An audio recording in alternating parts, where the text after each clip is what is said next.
জীবনে একটা পার্মানেন্ট বন্ধু থাকা খুব দরকার, যার কাছে নিজেকে খোলা আকাশের মতো মুক্ত করে রাখা যায়। সন্ধ্যা নামলেই সারাদিনের জমানো কথাগুলো যার কাছে মন খুলে বলা যায়। জীবনে এমন একটা বন্ধু দরকার, যে বন্ধুটা আসা যাওয়ার মিছিলে আমার হাতটা ছেড়ে না দিয়ে বরং শক্ত করে ধরে বলবে, ভয় নেই, আমি তো আছি। জীবনে এমন একটা বন্ধু দরকার, যে বন্ধুটা আমার আসা যাওয়ার সঙ্গী হবে, আমার মন খারাপে আমার পাশে থাক, আমার সফলতায় যে বন্ধুটা আমার থেকেও বেশি খুশি হবে, কখনোই আমার নীরবতা ভেঙে দেবেন। জীবনে এমন একটা বন্ধু খুব দরকার, যে বন্ধুটা আমি একবেলা কথা না বললে আমার উপর এক সমুদ্র অভিমান করবে।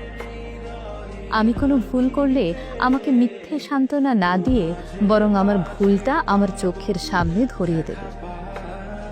জীবনে এমন একটা বন্ধু থাকা দরকার, যে বন্ধুটা আমার চোখের ভাষা পড়ে ফেলে আমার মনের নীরবতা ছুঁড়ে ফেলে, যে বন্ধুটা আমার সকল দুর্বলতা জেনেও অন্যদের কাছে আমার গোপনীয়তা রক্ষা করবে।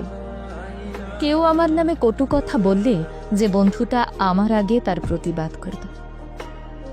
জীবনে এমন একটা বন্ধু দরকার, যে বন্ধুটা আমাকে বন্ধু হিসেবে পেয়ে অন্য কারো বন্ধুত্বের প্রতি আর আকৃষ্ট হবে না, অন্য কোনো বন্ধুর গল্প যাকে স্পর্শ করবে না।